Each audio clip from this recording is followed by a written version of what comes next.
Hi welcome to PSR studies. ఈరోజు TSPSC group 1 prelims hall ticket అయితే release చేస్తారు. Hall టికెట్ని ఏ విధంగా డౌన్లోడ్ చేసుకోవాలి, ఏ టైంకి రిలీజ్ చేస్తారనేది తెలుసుకుందాం. వీడియో చూసిన వాళ్ళు తప్పకుండా వీడియో లైక్ చేయండి, ఛానల్ని సబ్స్క్రైబ్ చేసుకోండి.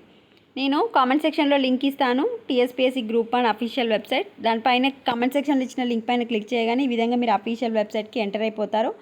ఎంటర్ అయిపోయాక హాల్ టికెట్ రిలీజ్ అయ్యాక మనకు వాట్స్ న్యూ కింద కొత్త లింక్ అయితే రావడం జరుగుతుంది. దానిపైన క్లిక్ చేసి మీ యొక్క డీటెయిల్స్ ఎంటర్ చేస్తే మీ యొక్క హాల్ టికెట్ అనేది డౌన్లోడ్ అయిపోతుంది. మరి హాల్ టికెట్ ఏ టైంకి రిలీజ్ చేస్తారనేది చూద్దాం. మనకు హాల్ టికెట్ వచ్చేసి ఈరోజు 2 o'clockకి రిలీజ్ చేస్తారు. వెబ్సైట్లో యొక్క లింక్ కామెంట్ సెక్షన్లో ఇస్తాను. ఎగ్జామ్ వచ్చేసి జూన్ 9th రోజు 10:30 నుంచి 1 o'clock వరకు. బట్ ఎగ్జామ్ లోపలికి మాత్రం క్యాండిడేట్స్ 9 o'clock నుంచి అలో చేస్తారు. 10 తర్వాత ఎగ్జామ్ సెంటర్ గేట్స్ అయితే క్లోజ్ చేయడం జరుగుతుంది, లోపలికి అలో చెయ్యరు. క్యాండిడేట్స్ ఎలాంటివి తీసుకురావద్దని ఇక్కడ ఇచ్చారు, చూడండి. ఒకసారి స్క్రీన్ షాట్ తీసి చదువుకోండి. హాల్ టికెట్ వచ్చిన తర్వాత హాల్ టికెట్ పైన ఇన్స్ట్రక్షన్స్ కూడా కరెక్ట్గా చూసుకోండి. This is the update to the group 1 students. వీడియోని లైక్ చేయండి, ఛానల్ని సబ్స్క్రైబ్ చేసుకోండి. Thanks for watching.